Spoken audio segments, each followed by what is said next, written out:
Lyra kept to the corners where shadows gathered. She was small for her kind, her skin pale where others shone with rich colors, and her frame too thin for the standards of her people. From the day she could walk, they told her she was not breeding. Material, those words were carved into her mind like cold metal. They meant she would never be chosen as a mate, never be valued, never be seen as more than a servant. She worked in silence, cleaning the halls of the communal building while others laughed and talked. No one greeted her, not even the children. The air was always heavy with the scent of spices and oils from the kitchens, scents that seemed to remind her she didn't belong. One evening, as the twin suns began to sink and the hall grew quiet, Lyra was scrubbing the floor near the docking bay. The sound of heavy boots made her look up. A tall human walked in, his movements slow but confident. He had dark hair, a weathered face, and eyes that studied everything like they were searching for meaning. Jack, the human trader, had come to her colony for supplies, but he wasn't looking at the stacked crates or the market stalls. His gaze fell on Lyra, and for some reason, he stopped walking. Lyra lowered her head quickly, expecting him to pass. Without a word, humans rarely spoke to her, and when they did, it was usually to give orders. But this one didn't move on. Instead, he stepped closer. His shadow stretched over her work area, and she felt a strange warmth from his presence. She gripped her cleaning cloth tighter, wondering if she'd made a mistake. Then his voice came low, steady, and nothing like she expected. "You have the most honest eyes I've ever seen," he said. Lyra froze. The words were simple, but they struck something deep inside her. She wasn't sure she'd heard right. No one had ever said anything kind about her. She slowly lifted her head, meeting his gaze for the first time. His eyes didn't hold pity or mockery, just calm truth. She began, but her voice failed her. Heat rose in her cheeks. She quickly looked away, afraid of what he might see if she held his eyes too long. Jack didn't press her for an answer. He just gave a small nod, almost like he had confirmed something to himself. Then he walked past her and into the docking bay, leaving her kneeling on the floor with a racing heart. That night, Lyra lay awake on her narrow cot. The compliment replayed over and over in her mind. "Honest eyes," she whispered to herself in the dark. She tried to understand why those words mattered so much. Perhaps it was because they weren't about her body, her scent, or her worth as judged by her people. They were about her, something inside her that no one had seen before, but her quiet thoughts didn't go unnoticed. The next morning, whispers followed her as she moved through the hall. Two younger females snickered behind their hands. A male worker muttered that she was getting ideas above her station, and that no human could truly mean what he said. Lyra's stomach tightened. She had done nothing wrong, yet it felt like she had broken some unspoken rule. Her clan leader, a broad-shouldered alien with sharp eyes, called her name that afternoon. His voice was smooth, but it always carried the weight of command. "I hear a human trader spoke to you yesterday," he said, watching her closely. "Yes," she replied quietly. "Only for a moment. What did he say?" the leader asked, leaning forward just enough to make her feel trapped. Lyra hesitated. Her instincts told her to hide the truth, but something in her refused to lie about it. "He said, 'I have honest eyes,'" she answered. The leader's expression did not change, but his silence was heavy. "Humans use words like that to get what they want," he said. "Finally, do not think it means anything." "Yes, leader," she murmured, lowering her gaze, but the words still stayed with her. Louder than his warning, she didn't know why. But deep inside, she wanted to believe the human had meant it.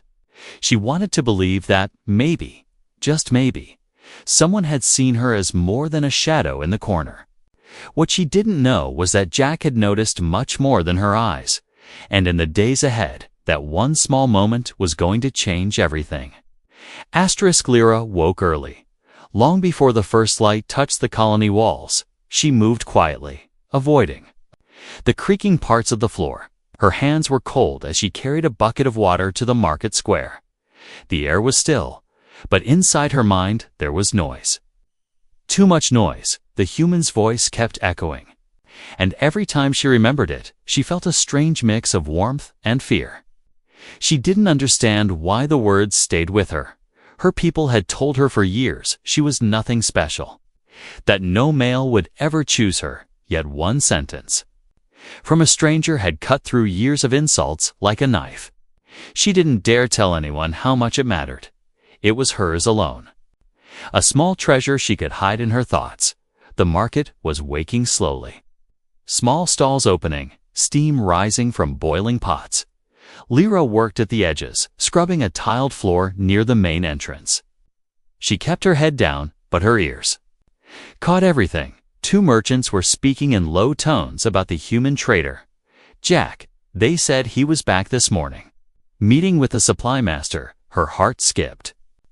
She told herself it didn't matter, but her hands were trembling. The sound of boots came again. Just like yesterday, her eyes flicked up without meaning to. He was there, carrying a small pack. Moving with that same calm confidence, she quickly looked down, but not fast enough. His gaze found hers, and he gave the faintest smile. It was not a smile meant for everyone. It felt personal. She could feel heat creeping into her face. He walked closer. And for a second, she thought he might stop again. But instead, he passed her and spoke over his shoulder. Keep those eyes honest. The words hit her like a wave. She almost spilled the bucket. She stayed kneeling, unable to answer. His footsteps faded into the crowd, and she was left wondering what he meant. Did he think she would change? Did he believe she could? Before she could think more, a shadow fell over her. It was an older alien woman named Vren. Her skin was faded blue, and her voice always carried warning. Child, Vren said softly, be careful with that human. I have seen this before. Lyra frowned. Seen what before? They notice someone the rest of us ignore. They speak softly, make you feel seen. Then they take you away from here. And not everyone who leaves comes back whole. Vren's eyes were sharp, but there was something like pity in them. If he has chosen you, the leader will not like it. Lyra looked down again. I'm not chosen for anything, she whispered, but she didn't sound sure. Vren touched her shoulder. You think your life is small now, but you do not know what danger is. Then the old woman walked away, disappearing into the crowd. The rest of the day passed like a dream she couldn't wake from. Everywhere she went, she felt eyes on her, some curious, some mocking. The whispers grew, and by evening, she knew the leader would hear of the human's attention again. When she returned to the servant quarters, a guard was waiting. His face was expressionless as he said, "The leader wants you in the high chamber." The high chamber was lit with warm firelight, but the air was cold. The leader sat in a carved chair, his gaze fixed on her like a hunter watching prey. "The human speaks to you again," he said without question. "Yes," Lyra admitted, her voice barely above a whisper. "What is he after?" The leader demanded. "I don't know," she said honestly. The leader leaned back, studying her.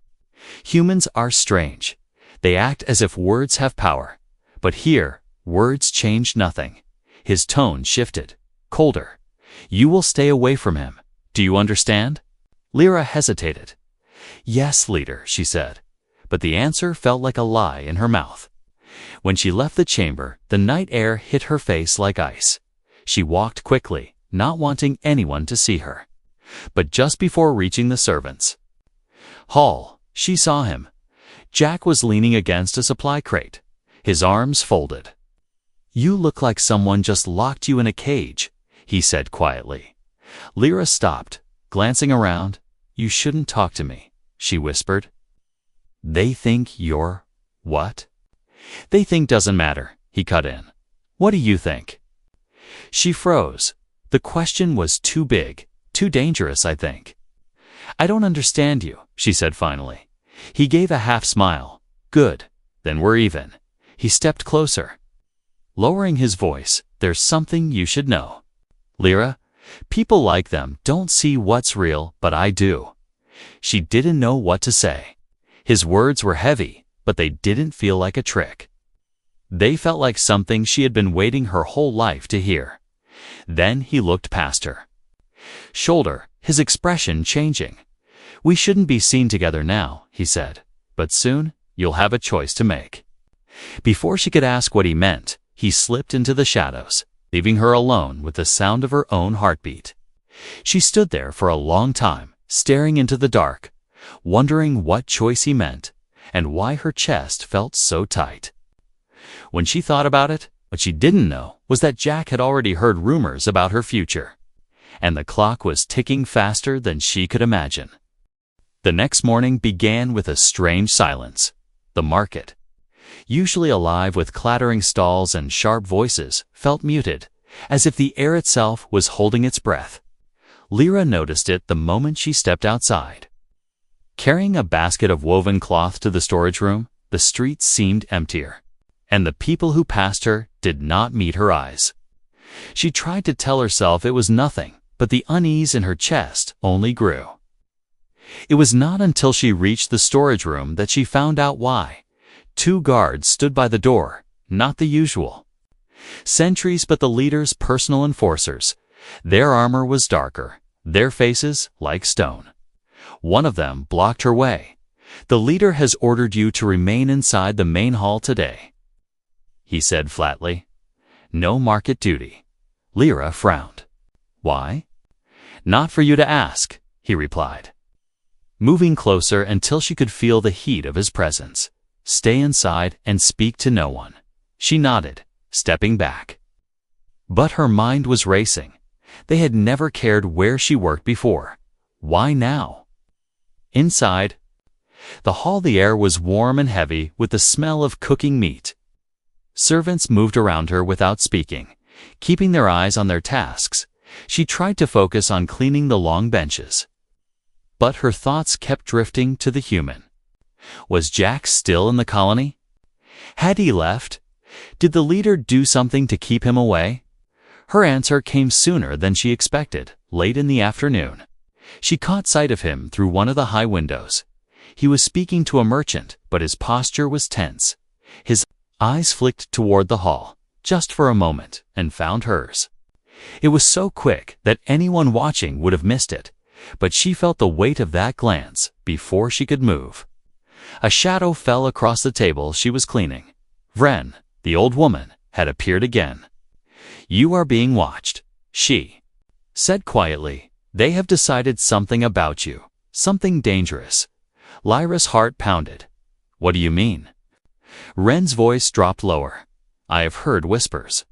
They plan to remove you from the colony before the next trade rotation. They say you will be sent where you are useful. You know what that means? Lyra's stomach turned. She knew. The stories, those deemed unfit, were sold, sometimes to distant colonies, sometimes to buyers who wanted laborers for work that broke bodies in weeks. No one ever came back. Why?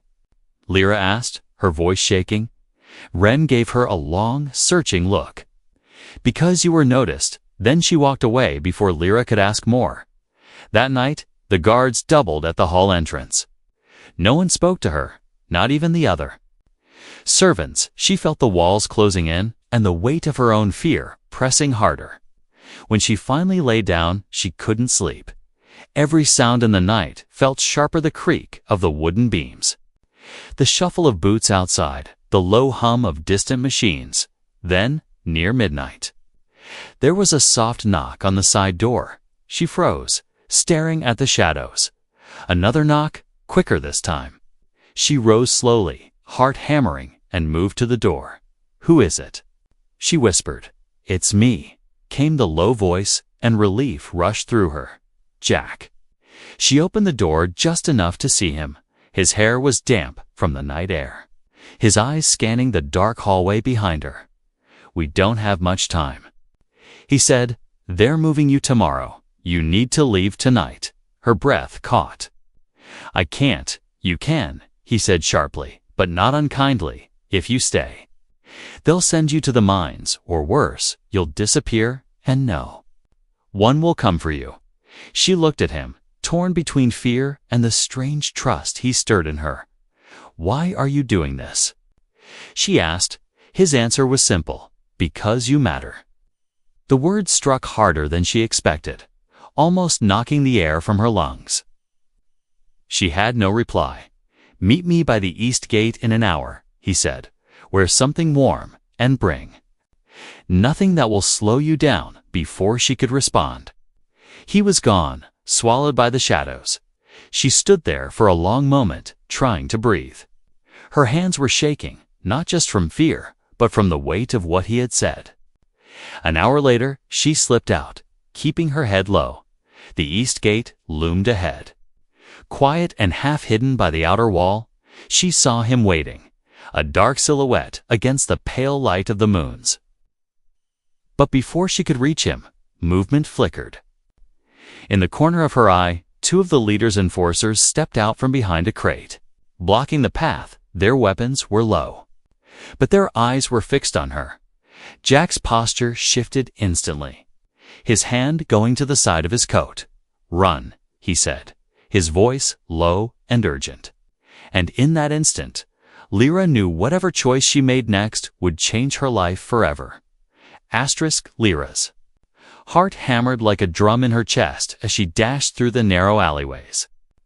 Jack closed behind her. The cold night air bit at her skin, but she barely noticed. Her mind raced faster than her feet. Every shadow seemed alive, every sound a warning. The leader's guards were not far behind, their heavy footsteps echoing. Like thunder on the stone paths, Jack grabbed her hand, pulling her toward a hidden door in the wall. Without hesitation, she followed, slipping inside the dark tunnel beneath the colony. The air was thick and smelled of damp earth, but it was safer than the open streets. "For now, at least, keep moving," Jack whispered, his breath sharp in the darkness. Lyra stumbled, but did not stop. Her legs burned with exhaustion, but fear pushed her forward. The tunnel twisted and turned, seeming to stretch forever, until at last, they emerged near the edge of the docking bay. Light spilled from the hangar doors, and a small ship waited. Silently, its metal gleamed under the moonlight, but there was no time to admire. Jack sprinted toward it, pulling Lyra after him. Suddenly, a loud shout pierced the night. "Stop them!" The leader's voice, cold and furious, rang out. From the shadows, several guards appeared, blocking their path, their weapons raised, eyes hard with anger. Jack cursed under his breath. Pulling a small device from his belt, he pressed a button, and a sharp blue flash erupted, blinding the guards for a moment. That was all the time they needed. Jack threw open the ship's door and helped Lyra inside. The ship's engine roared to life, shaking the ground beneath them. Lyra's hands gripped the seat tightly, her eyes wide with fear and disbelief. Jack stared out the window, watching the guards rush forward, unable to stop them as the ship lifted off. The colony shrank below them, a tangled maze of buildings and lights. Lyra finally allowed herself to breathe. But the danger was far from over. Jack turned to her, his face serious. "They won't stop chasing us." "Not until they know you're gone." Lyra swallowed hard, her voice barely a whisper. "Why did you help me?" Jack looked at her then, something soft in his eyes. "Because you're not what they say you are, and because I saw you before anyone else did." She felt a strange warmth rise inside, not just from relief, but from something new hope. The ship jumped into faster space travel, stars streaking past like silver lines, for the first time in her life. Lyra saw the galaxy beyond her small world, vast and full of unknown dangers, but also possibilities.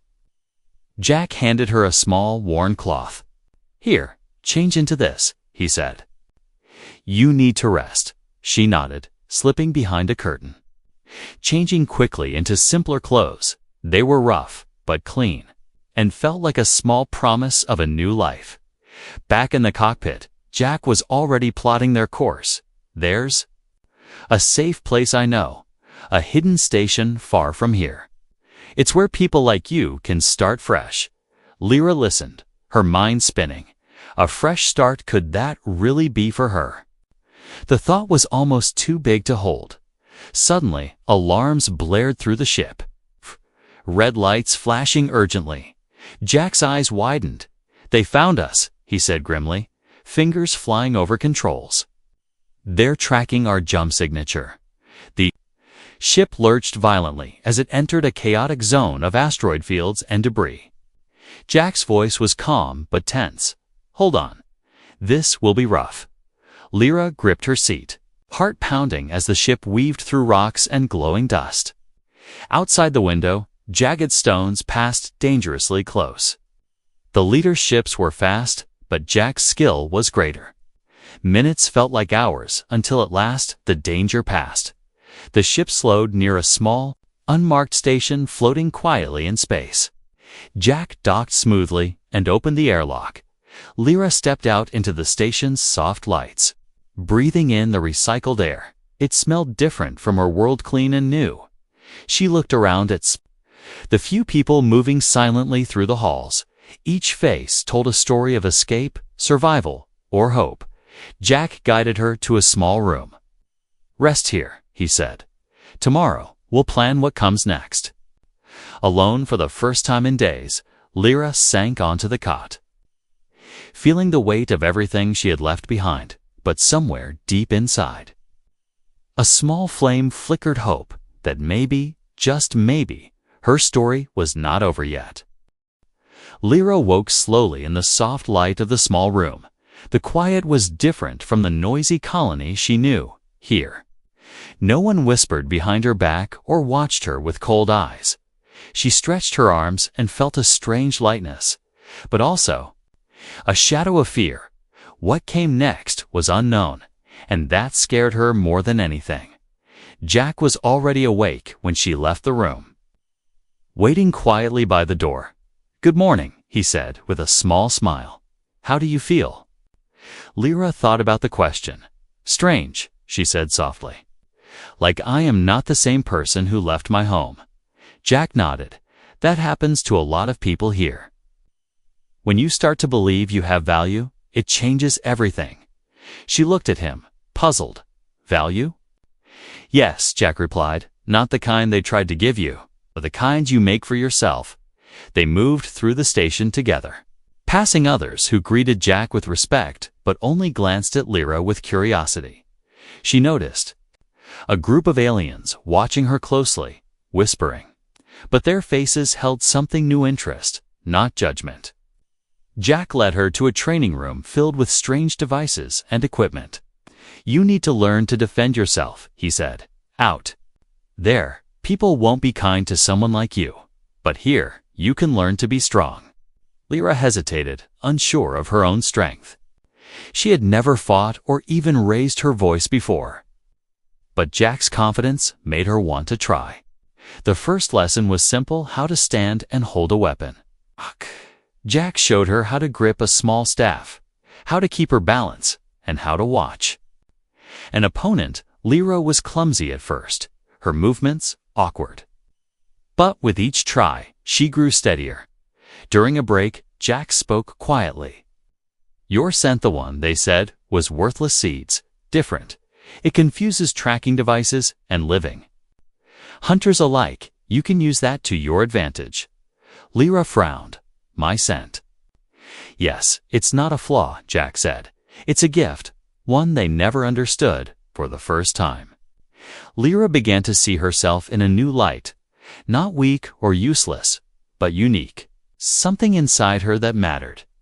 Days passed, and the lessons grew harder. Jack pushed her to run faster, strike quicker, and think sharper. But he never yelled or pushed too hard, always patient and kind. She started to trust him, and with that trust, her fears began to fade. One evening while they rested in the small common area, a loud alarm shattered the calm. Red lights flashed. as an urgent message echoed through the station. Warning: unauthorized ships detected near the perimeter. Jack's face hardened. "They found us again," he said grimly. "The leader won't stop hunting you." Lyra felt panic rising. But Jack took her hand, steadying her. "We have to move soon, but not yet. We need a plan." That night, Lyra lay awake, thinking about the chase. The fear was real, but so was the hope that she could fight back. She thought about the people here, the ones who escaped like her. How they built new lives from pain and fear in the morning.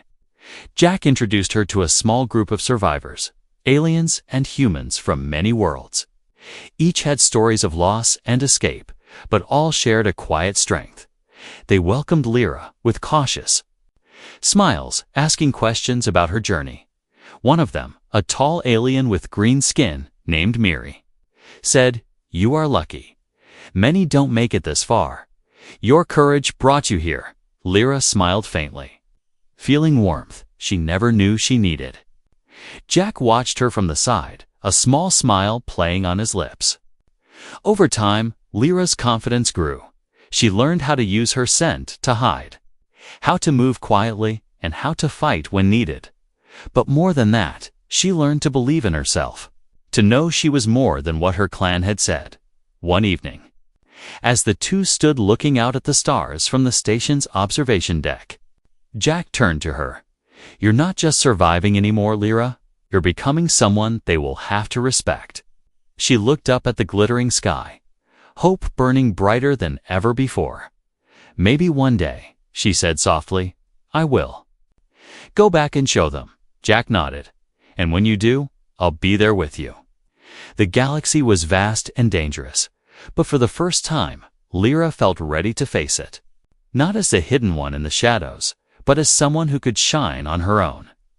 The silence of space was broken by a sudden, sharp alarm. The lights in the station flashed red. Warning of approaching ships. Lyra stood frozen as the cold voice of the station's control announced, "Hostile vessels detected on approach. Prepare for possible boarding." Jack's face tightened with concern. "They found us faster than I thought," he said, gripping Lyra's arm gently. "We have to move now." Lyra's heart pounded, but she didn't hesitate. She followed Jack through winding corridors toward the docking bay. The familiar faces of the station's residents were tense, hurried, but calm. Everyone was readying for the fight or escape. At the docking bay, their small ship waited, engines humming low. But before they could board, the entrance sealed with a heavy clang. The leaders and forcers were here. And they had brought more than just ships. Lyra's eyes widened as the doors behind them slid open, revealing several armed guards. Their leader stepped forward. Same cold, sharp-eyed alien who had ruled her colony with iron will. Now, his gaze burned into her, full of hatred and command. "You thought you could run from your fate," he sneered. "You belong to us." Jack stepped in front of Lyra, placing himself between her and the guards. "She belongs to no one but herself," he said firmly, voice steady despite the danger. A tense silence fell, broken only by the hum of machinery and the distant sounds of approaching ships. The leader's eyes flicked to Jack, then back to Lyra, a cruel smile twisting his lips. "You may have fooled some with your tricks, human, but not me." Suddenly, from the shadows, a figure appeared, a woman dressed in dark armor, her face hidden beneath a helmet. She moved with quiet strength and calm authority. Raising her hand, she spoke. "Enough." The leader stiffened, but did not speak. The armored woman removed her helmet, revealing a face Lyra did not expect. Ren, the old woman who had once warned her. Now she looked fierce, powerful, and in control. "I have come to claim what is rightfully mine," Ren said, her voice cold. "Lyra is under my protection now." Lyra stared, shocked. "Why?" she whispered. "Why help me now?" Ren's eyes softened for a moment. "Because I see what they cannot. The strength in you." The fire they tried to snuff out. The leader growled in frustration. You betray your own people, Vrens. Reply was sharp. I follow a different path. She turned to Jack and Lyra. Come. We must leave before they decide to attack. Together, they moved toward a hidden exit. Jack covering their backs as they ran through secret tunnels beneath the station. The air was thick with tension and urgency, but Lyra felt a strange comfort. Beside Vren and Jack, outside, a small shuttle waited, engines ready to launch. They climbed aboard quickly, just as the station's outer doors burst open and guards poured in. The shuttle shot into space, weaving through asteroid fields as enemy. Ships pursued. Jack piloted with skill, born from years of running from danger. Lyra held on to Vren's arm, feeling the strength and calm radiating from her. Once clear of danger, Vren turned to Lyra. You are no longer a prisoner of your past, she said. But your fight is only beginning. Lyra nodded. The weight of everything she had lost and gained crashing over her. I want to be strong, she said, voice firm, not just for me, but for everyone like me. Jack smiled. That is the spirit that will change worlds. As the stars stretched endlessly outside the window, Lyra felt hope mingled with fear. The path ahead was uncertain and dangerous, but now she was ready to face it, not as the girl who thought she was worthless, but as a warrior with a cause. The ship hummed softly as it traveled through deep space. Lyra stood by the window, watching stars drift slowly past. Each point of light felt like a promise of freedom, of new beginnings, of hope. She no longer felt the weight of shame that had bound her for so long. Instead, a quiet strength filled her. Growing with every breath she took, Jack approached quietly, his eyes warm and steady. You've come a long way, Lyra, he said. More than anyone thought possible. She turned to him, a small smile playing on her lips. I never thought I'd see the stars like this, or believe that I could be more than what my clan said. Jack nodded. They were wrong to doubt you. But now, you have a choice. Go back or move forward. Lyra's eyes darkened with resolve. I will go back, she said, not to hide or run, but to show them what I am. The ship's course changed, headed toward the colony she once feared. But this time, she was not alone or weak. Jack and Vren stood beside her, ready for what came next as they neared the planet. Lyra's thoughts raced. She remembered the cold eyes, the harsh words, the loneliness. But she also remembered the kindness that had found her in the darkest moments. When they landed, a crowd had gathered, whispers spreading like wildfire. The leader's guards stood watchful and tense. But Lyra stepped forward with calm, her scent no longer hidden, but strong and sure. The leader's eyes narrowed, but before he could speak, Vren raised her hand. She is no longer your property, she declared. She is a free being.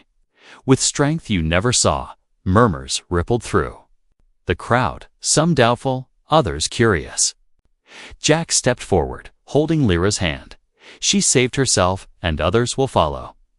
Lyra lifted her head, voice clear and strong. I am more than what they said. I am not weak, not worthless. I am alive, and I will fight for those who cannot. A silence fell. Then a slow clap began, growing louder as others joined. The clan's hold on her was breaking, piece by piece, that night beneath the twin suns.